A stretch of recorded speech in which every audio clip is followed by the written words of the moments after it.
Hello दोस्तों, कैसे हो आप सब लोग। आई होप आप सब लोग अच्छे होंगे। आज है 24 अप्रैल 2024। जो लोग मेरे चैनल पर नए हैं, मैं उनको यह बता दूं कि अभी तक मुझे 8 मंथ्स हो चुके हैं इन्वेस्टमेंट करते हुए, और मेरा गोल है म्यूचुअल फंड से फर्स्ट 1 करोड़ कमाने का। मैं इस चैनल पर अपने म्यूचुअल फंड पोर्टफोलियो के डेली अपडेट शेयर करता हूं, तो चैनल को अभी तक आपने सब्सक्राइब नहीं किया तो तुरंत सब्सक्राइब कर लें। तो चलिए आज देखते हैं मेरे पोर्टफोलियो का क्या रिटर्न है। तो दोस्तों, अभी तक मैंने 6,95,816 रुपये इन्वेस्टमेंट किया है, जिसकी आज की डेट में करंट वैल्यू है 7,86,743 रुपये। जो टोटल रिटर्न है वो दिख रहा है 90,926 रुपये, जो एक दिन में पोर्टफोलियो में चेंज आया है। 5,372 रुपये का प्रॉफिट में ऐड हुए हैं मेरे। क्विकली मैं अपना पोर्टफोलियो दिखा देता हूँ कौन कौन से म्यूचुअल फंड हैं। ये सारे म्यूचुअल फंड हैं मेरे पोर्टफोलियो में। इनमें कोटक इमर्जिंग इक्विटी फंड और Nippon India small cap fund में मैं इन्वेस्टमेंट नहीं अब कर रहा हूँ। तो दोस्तों, मुझे पिछले वीडियोज़ पर काफ़ी अच्छे कमेंट आए हैं। इन कमेंट के रिप्लाई को मिस मत करना, आप लोगों को बहुत कुछ सीखने को मिलेगा। उसके अलावा मैं आज इस वीडियो में मैं पोर्टफोलियो रिव्यू भी करूँगा। तो जिन लोगों के पोर्टफोलियो रिव्यू रिक्वेस्ट आई थी वो आज इस वीडियो में कंप्लीट हो जाएंगी। तो सबसे पहला कमेंट है अमन का। भाई, मेरे पोर्टफोलियो के बारे में बता दो, इसमें क्या कमी है। SBI small cap fund direct 2000 SIP पर मंथ। दूसरा है ICICI Prudential infrastructure 1 lakh 1 time SIP। ICICI Prudential Bharat 2022 FOP 1 lakh 1 time SIP। Aditya Birla सन life PSU 1 lakh 1 time SIP। Quant small cap 1 lakh 1 time SIP। SBI PSU direct plan growth 1 lakh 1 time SIP। भाई, first वाला हर महीने 2000 SIP चलाता है और बाकी सब 1 टाइम इन्वेस्टमेंट किया है सब में। तो क्या ये सही है? और हाँ, मुझे 1-2 साल के लिए ही रखना है, फिर रिडीम कर लेना है फर्स्ट वाले को छोड़ के। तो सबसे पहली बात भाई, यहाँ पे आपने सिर्फ 1-2 साल के लिए ही सारे फंड्स रख रखे हैं। सिर्फ पहला वाला छोड़ के आप इसमें SIP हर महीने करेंगे और सब में 1 टाइम आपने इन्वेस्टमेंट किया है। तो यहाँ पे आपने लगभग 5 लाख रुपए इन्वेस्टमेंट किया है। इसमें एक चीज़ आपको देखनी पड़ेगी कि आपको ये पैसा 1-2 साल में किस लिए ज़रूरत है। कुछ ऐसी चीज़ आप 1-2 साल में करना चाहते हैं जिसको आप पोस्टपोन नहीं कर सकते, जैसे कि आपको घर बनवाना है, कार खरीदनी है, या शादी करनी है, या किसी यूनिवर्सिटी में एडमिशन लेना है जिसको आप पोस्टपोन नहीं कर सकते हो। तो ऐसा पैसा मैं नहीं सजेस्ट करूंगा आप म्यूचुअल फंड में लगाओ, क्योंकि 1-2 साल का कोई भरोसा नहीं कब मार्केट डाउन हो जाए। अगर मार्केट डाउन हो गई और आपको शादी करनी है तो ऐसा तो नहीं है आप 2-4 साल और पोस्टपोन कर दोगे शादी को म्यूचुअल फंड की वजह से कि मार्केट अभी डाउन है इसलिए मैं शादी नहीं करूंगा, या कुछ और ज़रूरी काम है। जो काम आप रोक नहीं सकते वो आपको करने ही करने हैं किसी भी हालत में। तो ऐसा पैसा आप मत लगाओ। जो पैसा आपके पास एक्स्ट्रा हो वही पैसा आप म्यूचुअल फंड में लगाओ, क्योंकि मार्केट का कोई भरोसा नहीं कब डाउन हो जाए। अगर डाउन भी हो जाए तो अगर वो पैसा आपको ज़रूरत नहीं है अभी, आपको पोस्टपोन कर सकते हैं उस पैसे को, तो आप वही पैसा लगाओ। क्योंकि 2 साल में अगर मार्केट डाउन है तो आप 2 साल और वेट करके देख लो, 1-2 साल और वेट करके देखोगे कि कब मार्केट ऊपर आए। जब मार्केट ऊपर आएगी तब आप रिडीम कर लो उसको। तो हमेशा ऐसा ही पैसा म्यूचुअल फंड में लगाओ जिस पे आपकी कोई ज़रूरत ना टिकी हो। ऐसा नहीं हो कि आपकी ज़रूरत हो जो आपको करनी ही करनी है हर हाल में, उस टाइम पे उसको आप पोस्टपोन ना कर पाओ। तो ऐसा पैसा कोई मत लगाओ इसमें। आपने लगा दिया है तो कोई बात नहीं, आपको रिटर्न भी अच्छा मिल रहा होगा इसमें। और यहाँ पे जो आपके फंड्स हैं वो ज़्यादातर सेक्टोरियल फंड हैं, जहाँ तक मैं देख सकता हूँ। PSU फंड हैं, इंफ्रास्ट्रक्चर फंड हैं। सेक्टोरियल फंड मैं अवॉइड करता हूँ, अपने पर्सनल लेवल पे मैं बता रहा हूँ। मैं इसलिए अवॉइड करता हूँ क्योंकि सेक्टोरियल फंड में ये साइकिल चलती है। 2-3 साल आपको अच्छा रिटर्न मिलेगा, फिर उसके बाद लगभग रिटर्न ना के बराबर ही मिलता है। तो यहाँ पे आप ऐसा कर सकते हो, आपने पैसा लगाया, जब तक रिटर्न अच्छा मिलता रहे तब तक आप इसमें रिटर्न लेते रहो। जब रिटर्न आपका कम हो जाए तो आप इसको रिडीम कर लेना। वैसे आपके फंड्स सभी अच्छे म्यूचुअल फंड हाउस से हैं, तो आप इसको कंटिन्यू करिए, क्योंकि ऑलरेडी 1 टाइम इन्वेस्टमेंट आपने कर दिया है। और SIP आप चला रहे SBI स्मॉल कैप, ये भी अच्छा म्यूचुअल फंड हाउस है। इसकी जगह पे आप एक ये भी देख सकते हो, क्वांट का स्मॉल कैप आपने लिया है, इसको एक बार आप कंपेयर करके देखो SBI स्मॉल कैप से। जो भी अच्छा इन दोनों में लगे उसकी आप SIP चलाओ। 2000 की आपको SIP ही चलानी है तो आप कहीं भी इन दोनों में से जो भी आपको अच्छा लगे उनमें चला सकते हैं। मेरे अकॉर्डिंग क्वांट स्मॉल कैप आपको अच्छा रिटर्न देगा इन फ्यूचर, और अभी भी जो आप पिछला परफॉर्मेंस चेक करोगे उसमें भी अच्छा ही रिटर्न इसका रहेगा। तो आप एक बार कंपेयर करके देखो इसको। अगला कमेंट है प्रवीण जोशी का। सर, मैं 6,000 की SIP कर रखी है। Quant small cap 2000, Tata small cap 500, SBI contra 1000, HDFC small cap 1000, Parag Parikh flexi 1000, Aditya Birla सन लाइफ PSU 500। मेरा पोर्टफोलियो रिव्यू करें। तो प्रवीण जी, आपका स्मॉल कैप में काफ़ी एक्सपोजर है। यहाँ पे लगभग 3,500 का लगभग मैं एक्सपोजर यहाँ देख सकता हूँ। 3,500 आप 6,000 में से स्मॉल कैप में ही लगा रहे हैं।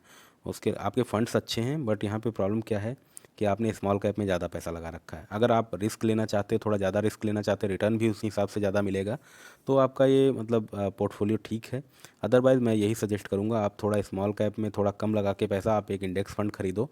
लार्ज कैप में निफ्टी 50 इंडेक्स फंड, वहाँ पे भी थोड़ा पैसा लगाओ। 3,500 में कुछ 1,000 रुपये उधर भी आप कर दोगे शिफ्ट, तो वो चलेगा, उससे आपका पोर्टफोलियो थोड़ा बैलेंस हो जाएगा, रिस्क भी कम हो जाएगा।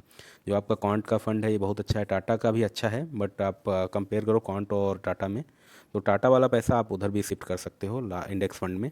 एसबीआई कॉन्ट्रा ये भी ठीक है, एचडीएफसी स्मॉल कैप ये भी अच्छा फंड है, पराग पारिक फ्लेक्सी कैप ये भी बहुत अच्छा फंड है, आदित्य बिरला सन लाइफ पीएसयू ये आपने 500 रुपये कर रखे हैं, ये ठीक है, अभी करते रहिए, इसमें कंटिन्यू रखिए 2-3 साल तक, जब तक आपको रिटर्न मिलता रहे। जैसा कि मैंने ऊपर बताया, सेक्टोरियल फंड में साइकिल चलती है, उसी के हिसाब से रिटर्न मिलता है।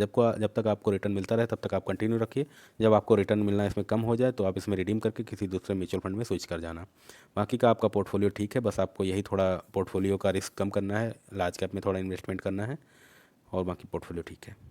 अगला कमेंट है यूज़र का, Quant small cap 2500, Nippon small cap 2500, Motilal Oswal mid cap 2000, Parag Parikh flexi cap 2000, ICICI large and mid cap 1000। Please review my portfolio भाई, और मैं 2000 इन्वेस्टमेंट करना चाहता हूँ, कहाँ पे करूँ बताना प्लीज़। 60% aggressive investor. तो आपका भाई पोर्टफोलियो तो मुझे ठीक लग रहा है, जिस हिसाब से आपने लिख रखा है 60% एग्रेसिव इन्वेस्टर। आप स्मॉल कैप में 5,000 रुपये डाल रहे हैं, और जहाँ तक मैं देख सकता हूँ दोनों आपके जो म्यूचुअल फंड हैं क्वांट और निपॉन के काफ़ी अच्छे म्यूचुअल फंड हैं, इनको आप कंटिन्यू रखो, इसमें कोई चेंज की ज़रूरत नहीं। मोतीलाल ओसवाल अदर भी जो आपने 3 फंड खरीद रखे, Motilal Oswal, Parag Parikh, ICICI large and mid cap, ये भी काफ़ी अच्छे फंड हैं, इनको भी आप कंटिन्यू रखिए। और आप अगर इसमें एक चीज़ और करना, 2,000 रुपये और इन्वेस्टमेंट करना चाहते हैं तो आप इंडेक्स फंड एक लेके देखो। उसमें इंडेक्स फंड में निफ्टी 50 इंडेक्स फंड लो, कोई भी नवी निफ्टी का या किसी भी अच्छी कंपनी का ले सकते हैं, कॉन्ट का, पराग पारिक का, सभी कंपनियों के ज़्यादातर निफ्टी 50 इंडेक्स फंड है। एक वहाँ पे आप 2,000 रुपये लगभग इन्वेस्टमेंट करो, तो इससे थोड़ा आपका पोर्टफोलियो का रिस्क भी कम हो जाएगा। वैसे अकॉर्डिंग टू आप एग्रेसिव इन्वेस्टर हैं तो आपका पोर्टफोलियो बहुत अच्छा है, अभी कोई दिक्कत नहीं है इसमें, बट आप लार्ज कैप में थोड़ा और बढ़ा लो, अच्छा रहेगा।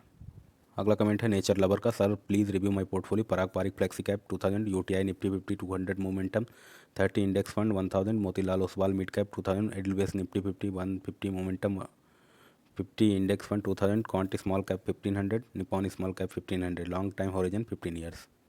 भाई मैं यहाँ पे देख सकता हूँ आप लगभग 10,000 की एसआईपी कर रहे हो हर महीने, और आपका जो व्यू है लॉन्ग टर्म का है, तो पोर्टफोलियो में मुझे कोई ऐसी दिक्कत नहीं नज़र आ रही जहाँ पे आपको चेंज करना हो, क्योंकि आपके जो फंड्स हैं वो काफ़ी अच्छे हैं। पराग पारिक बहुत अच्छा फंड है, इसमें आप कंटिन्यू रखिए। स्मॉल कैप के आपके दोनों फंड हैं, ये भी बहुत अच्छे हैं, मेरे पर्सनल फेवरेट फंड हैं दोनों। Edelweiss Nifty 50 index fund जो आपने ले रखे हैं ये भी अच्छे हैं, एक मिड कैप का भी आपने ले रखा है, तो आपको यहाँ पे कोई चेंज करने की ज़रूरत नहीं है। आपको पोर्टफोलियो भी बैलेंस है और रिस्क भी इसमें बैलेंस है, आपको अभी कोई चेंज की ज़रूरत नहीं है, आपका लॉन्ग टर्म का व्यू के हिसाब से बहुत अच्छा पोर्टफोलियो है। अगला कमेंट है सुभाष का, SBI multi asset allocation fund 2000, Quant small cap fund 1000, Quant mid cap fund 2000, Parag Parikh flexi cap fund 2000, Quant flexi cap fund 2000, UTI Nifty next 50 index fund 1000। तो सुभाष जी आपका जो फंड है यहाँ पे आप लगभग 10,000 रुपये एसआईपी इसमें कर रहे हैं, और 10,000 में आपने पोर्टफोलियो तो काफ़ी अच्छे से बैलेंस कर रखा है, और जो म्यूचुअल फंड हाउस हैं आपके वो भी ठीक हैं, इसमें इसमें कोई चेंज की अभी ज़रूरत नहीं है, सभी अच्छे म्यूचुअल फंड हाउस हैं, और आप इसको कंटिन्यू रखिए, इसमें कोई चेंज की ज़रूरत नहीं है। अगला कमेंट है AIO कार्स का, सर प्लीज़ इस पोर्टफोलियो को रिव्यू कर दीजिए, investment horizon 14+ years, risk appetite high, step up 1500 in every 6 months, lump sum amount will deploy as SIP for next 10 to 12 months और according to market condition. Fund में ज़्यादा change नहीं करेंगे, जो अभी सेलेक्ट कर लिए उसी में चलाता रहूँगा, तो सजेस्ट कीजिए लॉन्ग टर्म के अकॉर्डिंग। इन्होंने फ़ंड लिए हैं, quant small cap fund 5,000 per month करते हैं, लमसम इन्होंने 25,000 कर रखा है। Nippon multi cap fund 5,000 SIP, lump sum 25 के। Motilal Oswal mid cap 5,000, lump sum 25 के। SBI contra fund 5,000, lump sum 25,000। Parag Parikh flexi cap fund 5,000, lump sum 25,000। Second option रखना चाहिए या ओनली 4 फंड्स में ही इन्वेस्टमेंट कर दें। तो भाई आपने जैसा कि मेंशन कर रखा, रिस्क एपिटाइट आपने हाई लिख रखा है, और उसके अलावा आपका जो व्यू है लॉन्ग टर्म का 14+ ईयर्स का है, उसके अकॉर्डिंग आपके फ़ंड काफ़ी अच्छे हैं, आप इसमें ही कंटिन्यू रखिए, अदर आपको ऐड करने की कोई ज़रूरत नहीं है।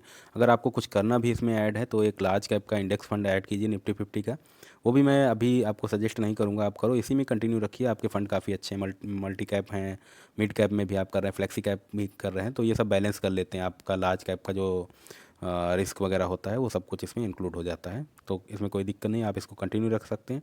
अगर आपका मन है कुछ ऐड करने का नया, तो एक इंडेक्स फंड ऐड करके उसमें थोड़ा सा इन्वेस्टमेंट कर दें। अगला कमेंट है राजा का, नमस्कार sir, please review my portfolio, 10,500 का SIP जाता है, 15 साल का टाइम हॉरिजन है, बीच बीच में टॉपअप भी थोड़ा थोड़ा करता। इन्होंने फंड ले रखे हैं ICICI Prudential blue chip fund direct growth 1500, HDFC mid cap opportunity direct plan 1500, Kotak emerging equity direct plan growth 1,000, Nippon India small cap fund direct 1500, Quant small cap fund direct 1000, SBI Nifty 50 small cap 250 index fund direct growth 1000, HDFC small cap fund direct plan 1000, DSP small cap direct plan 1000, Parag Parikh flexi का direct plan 1000। तो भाई आपके fund house तो अच्छे हैं, but यहाँ पे आपने कई सारे म्यूचुअल फ़ंड सेम कैटेगरी में खरीद रखे हैं। तो आपके लगभग 9 म्यूचुअल फ़ंड हो गए हैं यहाँ पे, जो कि थोड़े से ज़्यादा हैं। इनको आप क्या करो, कुछ इसमें म्यूचुअल फ़ंड आप क्लोज़ कर दो, उनकी जगह पे उसी कैटेगरी में दूसरे म्यूचुअल फ़ंड में इन्वेस्टमेंट वही बढ़ा दो जितना यहाँ पे कम होगा। जैसे स्मॉल कैप में आपने बहुत सारे ले रखे हैं, निपॉन इंडिया, कॉन्ट का है, SBI का, HDFC का, DSP का। तो लगभग 5 फंड तो आपने स्मॉल कैप में ले रखे हैं। इसमें आप क्या करो, लगभग 2 फंड आप ले लो, कॉन्ट स्मॉल कैप ले लो, एक आपको जो भी इन सब में सबसे ज़्यादा अच्छा लगता है, निपॉन का या किसी का, DSP का, HDFC का, जिसका परफॉर्मेंस काफ़ी अच्छा रहा हो, प्रीवियस परफॉर्मेंस, और जो आपको पर्सनल फेवरेट हो, तो उसको आप ले लो। उन 2 फंड में बाकी बचे हुए जो आप फंड क्लोज कर रहे हैं उनका पैसा उन 2 फंड में डिस्ट्रीब्यूट करके आप लगा दो कॉन्ट में, और अगला जो आप फंड चूज़ करो। तो इससे क्या होगा, आपके 3 फंड क्लोज हो जाएंगे, तो नंबर ऑफ़ म्यूचुअल फंड्स जो होंगे आपके वो थोड़े कम हो जाएंगे। यही आप काम कर सकते हो अगर आपने मिड कैप में, तो आपने कुछ नहीं लिया है, एक ही लिया है ब्लू चिप, ये लार्ज कैप में चला गया। कोटक एमर्जिंग, ये भी मिड कैप में चला गया। 2 चलते हैं मिड कैप में, कोई दिक्कत नहीं। पराग पारिक फ्लेक्सी कैप, ये भी बहुत अच्छा है, इसमें कोई चेंज की ज़रूरत नहीं। बस आपको स्मॉल कैप के फंड को देखना है, यहाँ पे कुछ फंड क्लोज करके और सिर्फ 2 ही फंड कंटिन्यू रखिए। कॉन्ट का एक ले लीजिए, एक जो भी आपको अच्छा लगता है वो ले लीजिए, उसमें पैसा दोनों का इन्वेस्टमेंट कर दीजिए। और आपने लिखा है आपका जो टाइम हॉरिजन है वो भी काफ़ी ज़्यादा है, तो इसमें कोई दिक्कत की बात नहीं है। आप ऐसे ही इसको कंटिन्यू रखिए। और जो स्मॉल कैप में आप पैसा थोड़ा ज़्यादा डाल रहे हैं, उसको पैसे को आप थोड़ा मिड कैप और लार्ज कैप में थोड़ा अगर करना चाहो तो बढ़ा सकते हो उधर का। स्मॉल कैप में जो क्लोज कर रहे हैं फंड, उनमें से थोड़ा पैसा उठा के आप लार्ज कैप या मिड कैप में कर दो। आप ये भी कर सकते हो, जो स्मॉल कैप में थोड़ा पैसा आपका बचेगा, उस पैसे को आप मिड कैप और लार्ज कैप में थोड़ा और बढ़ा सकते हैं। म्यूचुअल फंड जो आपने मिड कैप और ब्लू चिप वगैरह खरीद रखे हैं, उसमें थोड़ा सा 1500 की जगह 2000 कर दो, थोड़ा थोड़ा पैसा इसमें भी बढ़ा सकते हैं। तो आपका जो पोर्टफोलियो का रिस्क है वो थोड़ा कम हो जाएगा। अगला कमेंट है यूज़र का, मैं स्टार्ट करना चाहता हूँ 2K से, कहाँ से शुरू करूँ? तो भाई आप अगर 2000 से स्टार्ट करना चाहते हो और आपको रिस्क कम लेना है, तो आप एक इंडेक्स फंड ले लो, और इंडेक्स फंड में 500 रुपये लगभग इन्वेस्टमेंट करो। एक आप ले लो कॉन्ट का फ्लेक्सी कैप फंड या पारंपरिक फ्लेक्सी कैप फंड ले लो, वहाँ पे 1000 लगभग कर दो। और उसके अलावा आप इसमें एक चीज़ और कर सकते हो, कोई भी स्मॉल कैप या मिड कैप ले लो। मिड कैप का भी कोई फंड 500 रुपये में जो मिल रहा है उसको आप ले सकते हो। अदरवाइज़ ये भी कर सकते हो, आप 1000 इंडेक्स फंड में डालो, निफ्टी 50 इंडेक्स फंड में, 1000 आप फ्लेक्सी कैप फंड में, पराग पारिक या कॉन्ट फ्लेक्सी कैप का कोई भी ले लो, उनमें 1000 डालो, तो 2000 रुपये पर मंथ आपके इसमें चले जाते हैं। यहाँ से आप स्टार्ट कीजिए, तो 2000 में अच्छा ये रिटर्न, अच्छे ऑप्शंस हैं, और फ्यूचर में अच्छा रिटर्न भी मिलेगा जो मैं एक्सपेक्ट कर रहा हूँ। अगला कमेंट है कुमार का, sir please review my portfolio, UTI Nifty 50 index fund 1K, PGIM India mid cap opportunity fund 1K, Parag Parikh flexi cap 2K, Canara Robeco small cap 1K। Sir मैं 20 साल के लिए इन्वेस्टमेंट करना चाहता हूँ। सर मैं PGIM मिड कैप को चेंज करके कॉन्ट मिड कैप या मोतीलाल ओसवाल मिड कैप लेना चाहता हूँ, क्या सही रहेगा मेरे लिए? अदरवाइज़ मेरे पोर्टफोलियो में कोई चेंज की ज़रूरत है तो प्लीज़ सजेस्ट मी। तो कुमार जी, आप इसमें आप PGIM को चेंज करके कॉन्ट का ले सकते हैं, बिल्कुल ले सकते हैं। कॉन्ट और मोतीलाल ओसवाल को अगर कंपेयर करेंगे तो आपको कॉन्ट ही ज़्यादा अच्छा दिखेगा, रिटर्न के मामले में भी, हर मामले में कॉन्ट अच्छा है। तो मैं सजेस्ट यही करूँगा आपको, बाकी आपकी मर्ज़ी, कि कॉन्ट का ही आप मिड कैप फंड लो, वो ज़्यादा अच्छा रहेगा इसकी जगह पे। और बाकी के आपके फ़ंड में कोई चेंजेस की ज़रूरत नहीं है, आपका पोर्टफोलियो भी बैलेंस है, तो यही कंटिन्यू रखिए। बस ये फ़ंड आप चेंज करना चाहते हैं, इसलिए मैं बोल रहा हूँ आप कॉन्ट का ले लो। अगला कमेंट है ईस्ट वेस्ट नॉर्थ साउथ का, sir please review my portfolio and suggest any correction. Parag Parikh flexi cap 2000, SBI large and mid cap 1000, Nippon India small cap 1000, HDFC balance advantage fund 1000, time frame 10+ years with step up, SIP 10% yearly. तो भाई अभी मैं देख पा रहा हूँ आप 5000 की SIP कर रहे हैं और 10 साल से ज़्यादा का आपका टाइम फ्रेम है, और आप SIP 10% से हर साल बढ़ाएंगे, तो बहुत अच्छा है ये आप कर रहे हैं। और आपका जो पोर्टफोलियो है, यहाँ पे फंड सभी अच्छे हैं, यहाँ पे कोई चेंजेस की ज़रूरत नहीं, क्योंकि इसमें आपने पोर्टफोलियो को बैलेंस कर रखा है, आपने हर कैटेगरी में इन्वेस्टमेंट किया, और सही से आपने पैसे जो आप 5000 लगा रहे हैं वो भी सही सही आप लगा रहे हैं, आपने बैलेंस करके लगाया है। तो पोर्टफोलियो का रिस्क भी आपका ठीक है, आपको यहाँ पे कोई चेंज की ज़रूरत नहीं, आप ऐसे ही इसको कंटिन्यू रखिए। अगला कमेंट है गौरव का, review my portfolio, Parag Parikh flexi cap, Kotak equity opportunities fund, HDFC mid cap opportunity fund, Tata small cap fund, Aditya Birla sun life PSU। तो आपने यहाँ पे पैसे नहीं लिख रखे, ना ही आपने लिखा क्या आपका टाइम हॉरिजन, क्या आपका व्यू है, लॉन्ग टर्म में है, शॉर्ट टर्म में। वैसे आपके जो फंड हाउस हैं वो काफ़ी अच्छे हैं। एक ही यहाँ पे फंड है जो आदित्य बिरला सन लाइफ PSU, इसको मैं अवॉइड करता अगर मैं आपकी जगह पे होता। इसका रीज़न मैंने पहले बता रखा है इस वीडियो में कि ये सेक्टोरियल फंड है, इसलिए मैं अवॉइड करता हूँ इसको। अदरवाइज़ आपके ठीक हैं ये फंड। अगला कमेंट है शिवम का, SBI small cap 3500, SBI magnum mid cap 1000, SBI blue chip 1000, SBI infrastructure 2500, SBI index fund 1000, SBI flexi cap 1500, SBI technology fund 1000, Tata small cap 2000, can't small 1000, Motilal Oswal mid cap 2000। तो शिवम जी, जहाँ तक मैं देख सकता हूँ आप लगभग 16,500 की SIP कर रहे हैं, जिसमें आपने स्मॉल कैप में लगभग 6,500 रुपये इन्वेस्टमेंट किए हैं, और आपने ज़्यादातर फ़ंड SBI म्यूचुअल फ़ंड के ख़रीद रखे हैं, SBI फ़ंड हाउस के। ये आपने थोड़ा यहाँ पे आपको चेंज करने की ज़रूरत थी, आपको कुछ और म्यूचुअल फ़ंड हाउस यहाँ पे ऐड करने चाहिए थे। सारे फंड एक ही म्यूचुअल फंड हाउस से ना खरीदो, वो ज़्यादा अच्छा रहता है, क्योंकि इससे क्या होता है, आपका सारा पैसा एक ही म्यूचुअल फंड हाउस के पास ज़्यादा पैसा चला गया है। अगर वहाँ म्यूचुअल फंड हाउस में कोई प्रॉब्लम होती है तो आपको सेम प्रॉब्लम हर म्यूचुअल फंड के पास साथ फेस करनी पड़ेगी। अगर आपने अलग अलग म्यूचुअल फंड हाउस से खरीदे होते तो इसका ये फ़ायदा होता, अगर एक म्यूचुअल फंड हाउस में कुछ प्रॉब्लम है, पैसा नहीं निकल पा रहा है, तो सभी म्यूचुअल फंड हाउस से पैसा आपका नहीं अटकेगा, क्योंकि प्रॉब्लम सिर्फ उस वाले म्यूचुअल फंड हाउस के साथ है। तो इसीलिए मैं बोलता हूँ। दूसरा इसका बेनिफिट ये है कि अगर आपने अलग अलग म्यूचुअल फंड हाउस में पैसा डाला है तो उनकी इन्वेस्टमेंट स्ट्रेटजी जो होती है वो डिफरेंट रहती है। यहाँ पे SBI की इन्वेस्टमेंट स्ट्रेटजी होगी, वो लगभग वही लोग डिसाइड करते हैं, सेम टीम ही लगभग रहती है, तो उनकी स्ट्रेटजी सभी फंड के लिए सेम रहेगी। आपने अगर डिफरेंट म्यूचुअल फंड हाउस से खरीदे होते तो डिफरेंट डिफरेंट रहती, आपको रिटर्न भी आप अच्छा एक्सपेक्ट कर सकते थे और रिस्क भी थोड़ा बैलेंस हो जाता है यहाँ पे। तो इसलिए मैं यहाँ पे यही सजेस्ट करूँगा, आप थोड़ा SBI के जो म्यूचुअल फंड अच्छे नहीं परफॉर्म कर रहे हैं उनको आप क्लोज़ करके किसी दूसरे म्यूचुअल फंड हाउस को आप उनके म्यूचुअल फंड खरीद के देखो, और उनका पहले आप चेक कर लो AUM वगैरह 2,000 करोड़ से ऊपर होना चाहिए, और उन्होंने प्रीवियस जो हिस्ट्री उनका रिटर्न हिस्ट्री रही है वो भी अच्छा रहा हो परफॉर्मेंस, तो उन्हीं में इन्वेस्टमेंट करो आप। वैसे आपका पोर्टफोलियो ठीक है, मतलब बैलेंस है, आप इसमें मतलब सेक्टर वाइज ज़्यादा चेंज करने की ज़रूरत नहीं, बस आप म्यूचुअल फंड हाउस चेंज करो और अपने आप पोर्टफोलियो ठीक हो जाएगा। बाकी का आप कंटिन्यू इसको कर सकते हैं।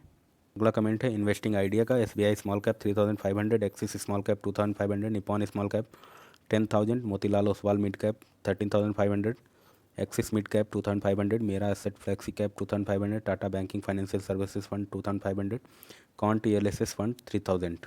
तो भाई यहाँ पे आपने स्मॉल कैप में लगभग ये 16,000 लगभग इन्वेस्टमेंट करते हैं आप SIP, और मिड कैप में भी लगभग आप 16,000 की करते हैं, बाकी आप फ्लेक्सी कैप में कर रहे हैं, ELSS फंड कर ही रखा है, तो वो सब ठीक है। आप अगर रिस्क कम लेना चाहते हो तो जो आपने स्मॉल कैप में कर रखा है 16,000, इसको आप 16,000 को थोड़ा सा कम कर लो, 12,000 लगभग कर लो, 4,000 आप कोई इंडेक्स फंड ले लो निफ्टी 50 का, उधर आप इन्वेस्टमेंट कर सकते हैं, या लार्ज कैप कंपनीज़ में कहीं इन्वेस्टमेंट कर सकते हैं।